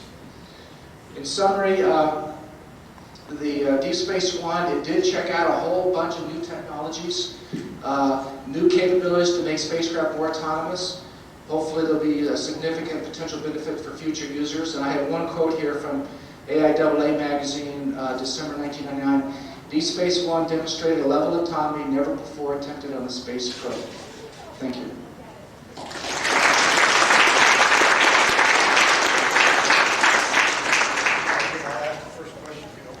What is the total propulsion time jumped up to date? Yes, the ion engine, like I said earlier, was the first one to ever go someplace in deep space. As of mid-March of this year, we had used it for 10,000 hours. We had changed the velocity of the spacecraft 3 kilometers per second, and the amount of fuel used, it's in my paper, but it's around 50 kilograms of xenon fuel. Any other questions? Not here. Mark Tilden is going to take over. The next speaker, research physicist from the Los Alamos National Laboratory. So, do you need help? Does anybody have any trouble hearing me? No? Good, I don't want you to.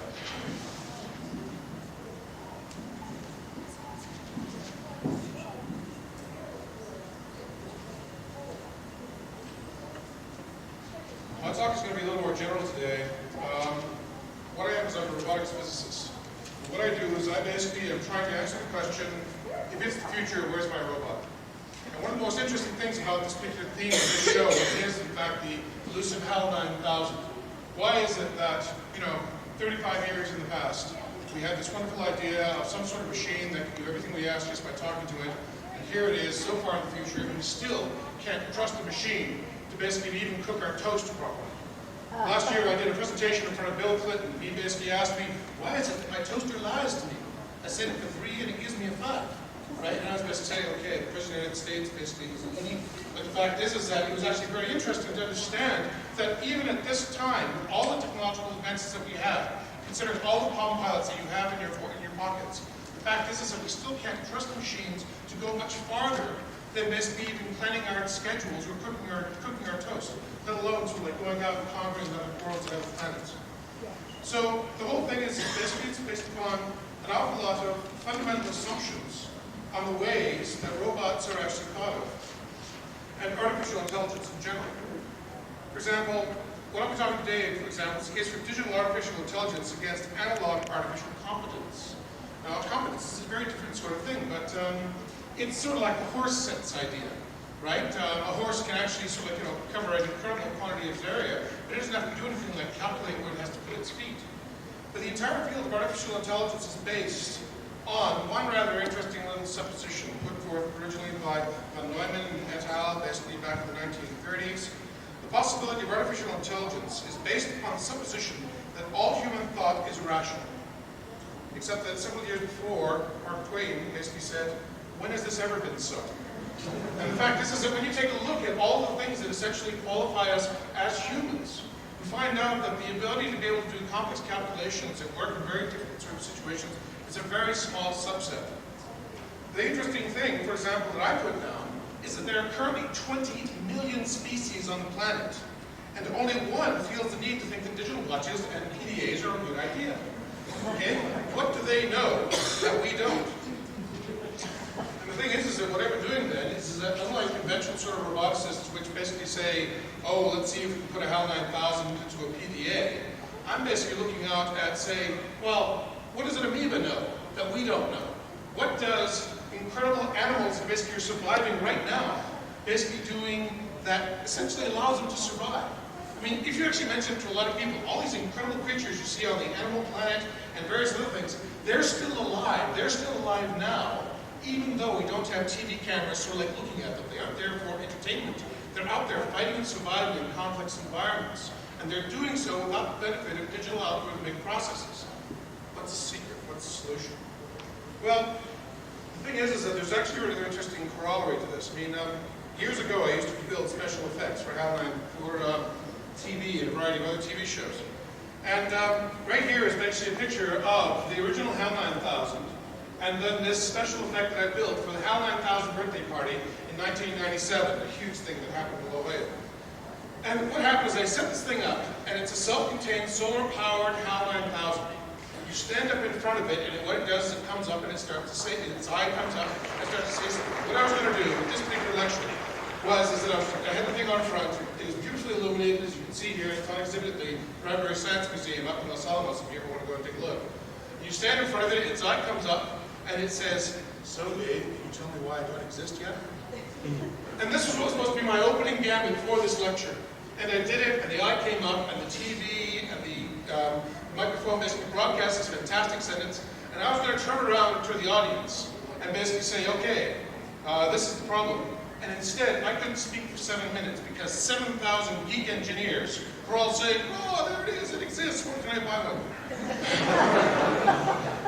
It made the front cover of Wired magazine. I got 6 fan letters. I'm sorry, it got 6 fan letters. And you basically said to realize the real problem of a guess that acquires a status effect. The elusive HAL 9000, the fact that there is some magic way that we can take consciousness and put it into an equation that you might be able to sell on a t-shirt. I've been looking for this for 30 years, and many other people have put it in significantly longer.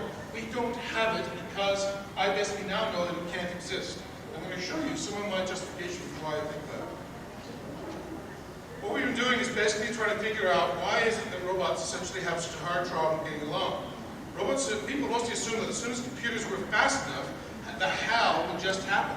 I mean, how many times have we seen this in a bad science fiction movie? Oh my goodness, it has come to life. All of a sudden, my toe is being eaten by my personal home vacuum cleaner. I mean, this is so trite. It is now, like possibly a real 20th century accident. But the real reason that machines don't really get the responsibility to be able to do more than what we actually anticipate is based upon 2 fundamental reasons. There are many, but there are 2 fundamental ones. One is servile evolution. And that is that when you start evolving technologies just for human beings, you're not evolving the technology, the autonomous technology for itself. I mentioned PDAs. Yes, they're getting faster, yes, they're getting smarter, but is this a benefit for the PDA? Does it improve the PDA's survivability? If you leave it by itself, does it find itself? Like, no matter how much money you put into your PDA, if you lose it, it can't find out where it is. And the thing is that when you evolve things based upon a servile requirement, that is something that essentially is devolved for somebody else's optimization rather than its own. Then all of a sudden you wind up getting a bifurcation. Things only they get better telephones, but they don't actually become things that can talk to each other with a greater efficiency. The other thing is the complexity barrier. Now this is something that I've been pushing and basically a lot of people have seen for a long time. And that is, when you start looking at algorithmic generations, that is devices based upon digital electronics for making things that work, for a linear increase in ability, an exponential increase in complexity and cost is always required. And this is a real problem. Of course, like you might have seen the old corollary, the good old engineering axiom, there's never time to finish, but there's always time to start over. The cool thing about this is that this complexity barrier is one of the biggest daunting tasks. When we start getting closer and closer to aspects of mind, and there are entire institutions around the world that are trying to study how a HAL 9000 could possibly be pulled itself together. Ultimately, they get to the binding problem. Right? You've got all the words, you've got all the language, you can see, you can hear, let's pull it all together. Okay, that sounds like something that would be very simple, but unfortunately, it is a complication that essentially has gone beyond what most people can pull together. The more you can put, you might actually get, say, the world's fastest computers, but you want to put them all together, and now all of a sudden you realize that you're making fallacies which can't overcome certain limitations. The other approach, though, is basically looking at the way that Mother Nature does it. And this is the awful thing, because the way to make a sentient organism is to basically, like do it the old-fashioned way. Find a girl and basically get married and wind up having children in the old way. Raise them into a competency level that is appropriate. Now the thing is that that's not just for our species, that's for a lot of other species out there. And the real frustration to us as engineers and roboticists is why is Mother Nature able to do so easily what we can't manage to do with the greatest degree of technological complexity. So what I did is I basically started looking at a very different sort of way of looking at these things. Rather than develop devices based upon human eccentricities, that is, like what we think we should have, what HAL 9000 essentially looks like you should have. What we do is we evolve machines from a lesser to a greater competence for their own sense of self-survival. What we've done over the past 10, 12 years is we've built over 500 of these things. You might have seen me on TV and Discovery Channel. We've had entire robot Jurassic Parks of little machines that do each other up. And the cool thing is that we started out in the classic sort of evolutionary approach. We started out with little primitives. Then we worked up to arthropods. Strangely enough, bugs just happen. It doesn't matter how much you work. And now we're working up into a new generation of creatures called Eosapiens, which are devices which wind up looking and moving very much like animals and human beings. The thing is that we based our definitions of robotics on completely different sort of assumptions. For example, just up the street in Santa Fe, there's a great place called Santa Fe Institute, and they have a definition of life. Life is that which undergoes appropriate modifications of genotypical and phenotypical operations to optimize itself through successive generations to situate itself in a particular environment. My definition of life is a little more utilitarian. Life is that which A, moves for its own purposes, and then B, dies when you stomp on it. Now the thing is that what happens is a deposit counterposit. The thing is that they're not fallacious. They're not being whimsical. What I'm trying to do is I'm basically trying to set up the fact that you can try and make a device which will try and survive for as long as it can without having to go to the benefits of reproductive strategies. The thing is that if you actually do that, then there are three basic rules of survival. A robot must protect its existence at all costs. A robot must acquire more energy than it exerts. And a robot must exhibit direct motion, otherwise known as protect thy ass, feed thy ass, and look for better real estate. Essentially, if ever you basically go to Las Vegas, New Mexico, remember these three laws. I'll get you along quite well. The one thing that we can assume for these devices, which is law zero, which is get some ass, is essentially because the machines we build cannot reproduce themselves. And this is because you just can't get the energies necessary so that silicon can reproduce itself at any appropriate sort of functional pressure. Okay, the reason that we're built out of carbon is because it's a malleable chemical. When you start going up the periodic table, you sort of realize that you can't make things that reproduce. So therefore, let's try and see if we can make them survive long enough so we can take benefit from them. What happened, though, is that when we started building these things, and they're actually a lot of fun, because they wind up keeping themselves around and doing all kinds of interesting things. For example, here's one. This little guy basically is one of my third-generation floor cleaners, and we had hundreds of these things. Years ago, I basically tried to build a completely self-contained home robot ecology that would clean my floors, do my windows, cut my grass, and it's still there today. Except that there's all kinds of little combinations. This is Generation 3, Generation 7 is currently on my floors. The cool thing is that this thing, it moves, self-contained, solar-powered. This device now is 7 years old. The device is dishwasher safe. Now that's something interesting when you can actually say that you can buy something like this and be able to put it into an environment and know that it'll look after itself. This thing has a couple of other interesting little survival traits. Number one, it's very quiet, as you can hear. And number two, it's very slow moving, which is necessary for its own survival traits, because when I made them so they moved much faster, my cat would destroy them.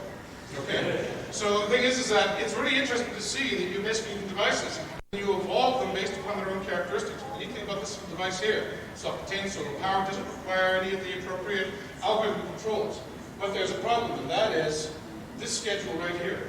What happens is that these situations, when the devices were very, very small, we found out that the devices were very stable. That is, we could trust them and know that they would behave in a very regular sort of way. This little creature, for example, will slowly start pirouetting and it'll start going towards the center of the overhead projector with its heat and light, which basically fills in with its appropriate sensor thing. But when we put these devices under much more strenuous situations, all of a sudden we have these devices, that is the onboard controllers, which work in analog waves rather than digital ones and zeros. They go from nice regular periodicity to this. And as soon as that happens, all of a sudden you cannot control the craziness of the devices. The devices go chaotic. And when all of a sudden the creature all of a sudden goes into a panic mode, it can't understand what's going on. And unfortunately, that wouldn't be too much of a problem, except my floors don't get clean. So what we've done is we've worked out various different ways of trying to counteract this. And the simulation is actually fairly strange, because rather than thinking about things in terms of ones and zeros, and this, and then this, and then this, we think instead in terms of periodic waves. So what happens is that mathematically what happens, the devices are modeled as giant pendulae in a reactive fluid. That is like two cuckoo clocks, basically sort of like working in a swimming pool. The mathematical model for this is a donut, right? And this is really interesting, because the donut basically is a phase in one direction. That is a phase like this. So this is one oscillator moving up and down, and then the other oscillator is round and round like this. And what you do is that when you take simple little things, like two of these oscillators and couple them together, you wind up getting our little friend. Now the neat thing about that, that's the simplest possible sort of arrangement that allows you to give directional control. The creature sees what it needs, it moves towards it, and it will actually negotiate a large complex area. The problem is it has an inherent noise characteristic, which is quite interesting. When we started doing assessments and analysis of this, we found out that we could actually put these things in an area which is between perfect periodicity, that is, you know, like the perfect ticking of a clock, to the incredible sort of noise, like what happens when you play your Van Halen record backwards. The thing is that this area right here turns out to be sort of like halfway between the extremes. One of the interesting things that we found is that chaos has color, and color of certain sort of commensurability allows for a device to make a decision without you having to basically figure out how to program an algorithm. These different decisions can be actually measured on this little scale right here, which is a relative mechanism of Arnold tongues, which basically has perfect periodicity, that is decisions down here, and then the randomness of chaos up at the top here. So things get more and more noisy, but the fact is that you can start to understand, when you're certain of something, then all of a sudden somebody gives you a bit more information. You get into this area up here, where you make all kinds of little decision variables based upon other things. It might be chaotic, or it might be just because your underwear is too tight. All of a sudden you might want to make a decision that is very different from what you would otherwise go. So it makes a decision here, situations undergo stress, and then hops into a new situation. The neat thing about this is that when we start thinking about it, the conclusion is that the real world interaction is vital to bound to competence arrays. And what this means is that we can actually make certain as to why something winds up behaving in a rational way versus an irrational way. And one of the things I basically was thinking about when I was drafting this thing up is this might imply a counter theory as to why the HAL 9000 went crazy in the movie. The fact was that HAL was not a computer, it was a completely autonomous robot spacecraft. Most people don't realize this. People still think that it's some sort of laptop device. No, it was a completely all ready to go machine. The problem was that it was not like connected to anything. And in fact, the movie, this creature basically is probably one of the remotest robots that's ever been sent out there. The fact is that without the reinforced environmental interaction necessary to reinforce rationality, okay, all of a sudden you want getting devices that go crazy. If you've ever been stuck in the back of a car with an AM radio while you drive, like for 8 hours and stuff like that, you do the same thing, you start going nuts, okay? So, but what's fascinating is that there's an analog way of actually sort of like turning these things. The environment determines the rationality of the living organism in the device. And it doesn't have to be digital. If it's digital, it's following rules. But if it's analog, what it is taking in the information from the world and translating those into functional waves for appropriate operational purpose. The cool thing is that we were able to then take mathematics that we drafted using these things and found out that arrays of these little toruses, or donuts, coupled in certain sort of ways, allow devices that instead of going from perfect periodicity into noise, now all of a sudden wind up undergoing fantastic readaptation back to stability. What that means is we can start building much more larger, much more complicated sort of creatures. This one right here is a prototype of a machine that was supposed to be a nose-cone robot lander. And the device itself is actually pretty neat. What happens, the mission was, rather than have a lander which then deploys a robot rover, why not make the rover as the lander? And the thing is that the device lands, it basically unfolds its little feet, gets onto the ground, and then when you power this thing up, and it's basically exactly the same circuit as you see here, you give the thing a bit of power, and what it does is it's now taking information from its world, and its mission is to try and walk, and what it's doing is slowly figuring it out. And it really is figuring it out, because it's figuring it out without benefit of a single line of code. There it is, it's walking going practicing now. It took 4 or 5 seconds. The neat thing is now we can completely screw up its legs. It unfolds, and it gets back to bottom. And we'll be showing this thing later on for people who want to come up and actually sort of see the thing work. The neat thing about the device is that high-quality analog mechanism, which essentially winds up solving a major survival conundrum without benefit of a single line of code, and based upon mathematics, which are still complicated, but seem to be very biological in nature. The neat thing is that we built huge arrays of these things. And what we've done is we found out that they wound up basically falling into these massive mathematical Lorenz attractors. I'll just read this through, but basically what happens is that you can come up with devices that think in waves that don't actually learn anything, except obviously they are. The thing is that mathematically when you look at them, what happens is that the devices look as if they're supposed to be too complex to be useful. But when you actually build the things, guess what happens? The universe basically imparts some sort of regularity onto things. And that's really, really important. For example, you might think that you're in a fantastic dream state until you open your eyes and look at your clock. And as soon as that happens, all of a sudden it puts in enough of a reality into your brain dream matrix so you can never go back to that fantastic party you were having with Claudia Schiffer. And the whole trick is to try and come up with these sort of mechanisms that we can then build and then expand so that we can improve their competence while still keeping the minimal control structures as best as we can. That is, we're trying to basically improve our silicon performance ratios significantly. And what we've done is we've built huge arrays like this. This is basically what we call a Borg brain. This is done by one of my students, Scott Martin. What we've been doing is we've been building these devices. And you can see this thing is, again, built out of lots of little hexagons, right? Like the little hexagon winds up being, again, one of our favorite designs. And this hexagon is essentially a folded buckwall. And this is actually the brain for one of our new Roswell 6-foot-tall walking robots. Now, again, you might think, okay, well, what about rule number 2? You think you can't step on a 6-foot-tall robot. Yes, but one of the major advantages is that we've now come up to the point where we can trust the competence of these larger devices so that it can wind up basically interacting with human beings on a human level rather than like an insect one. And in fact, there's a famous story about one of my 6-foot robots going down the hallway as it was almost scaring my secretary until she screamed. The robot then ducked its head, took 2 steps back, and then looked up to her in a submissive sort of way. And the secretary said, "Oh, that's so cute, let's call it Mike." And you suddenly realize that once you've got a robot that is capable of recognizing and working with human beings at their own level, at their own scale, right, and basically exhibiting properties that people recognize in submissive dogs, all of a sudden you're getting damn close to something which is starting to equate to a believable competence. It's something that won't basically sit around and say, "Hello, Dave, mind if I suck all the air to your own?" The whole trick is to try and come up with machines that can actually interact with us on a completely different way of thinking.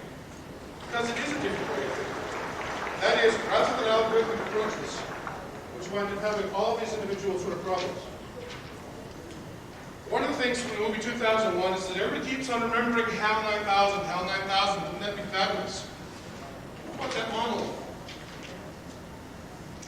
Here's a nice little way of basically making something. In fact, this is a classic example of how you wind up coming up with a technology that does have the appropriate interactive ability, but also the long-term survivability so that it can perform particular tasks. The neat thing is that there are alien nervous systems more appropriate to minimal competence than originally thought.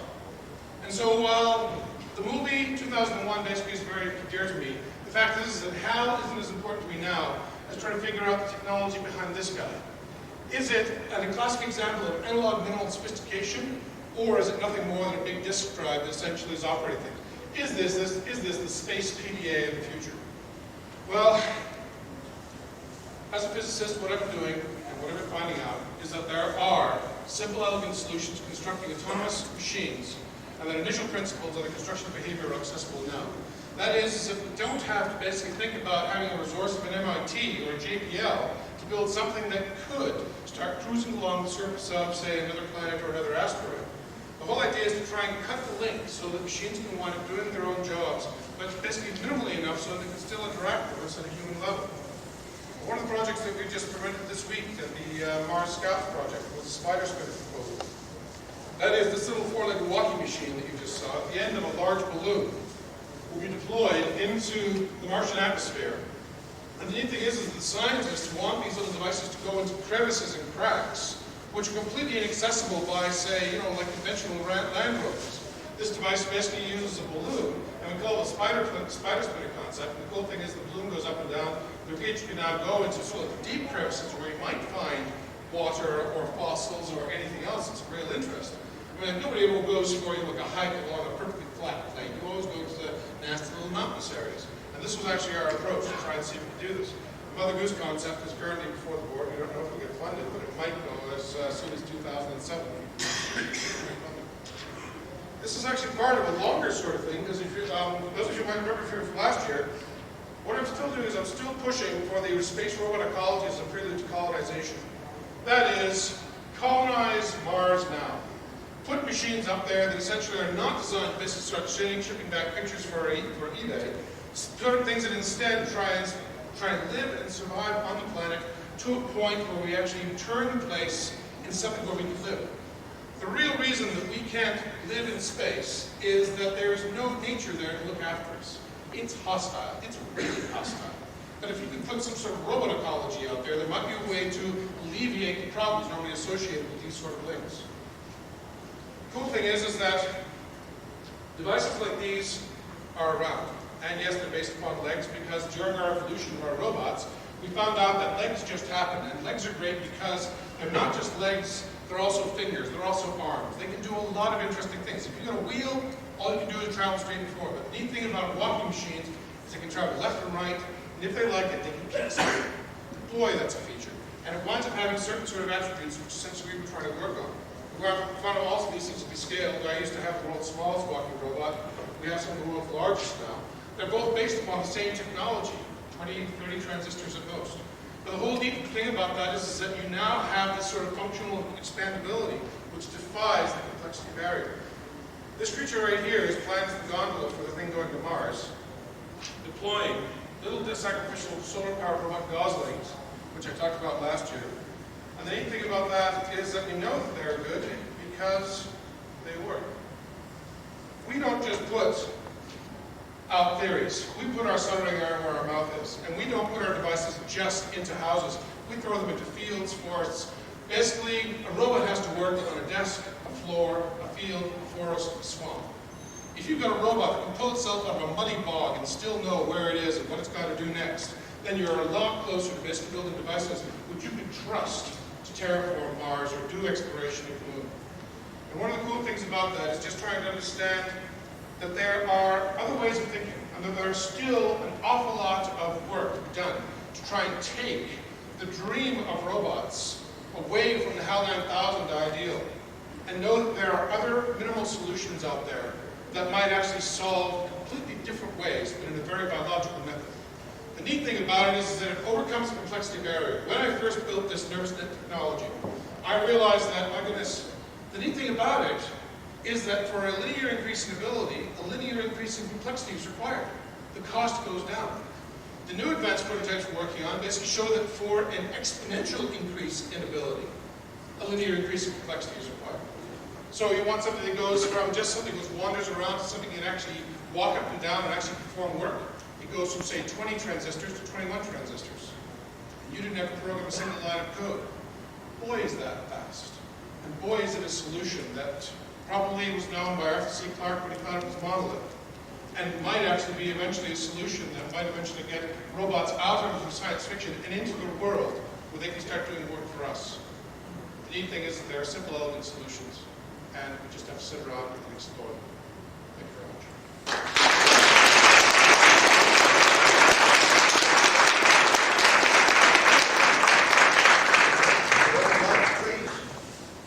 Any questions? Yeah, sorry that was really fast, but we're out of time. I'm sure.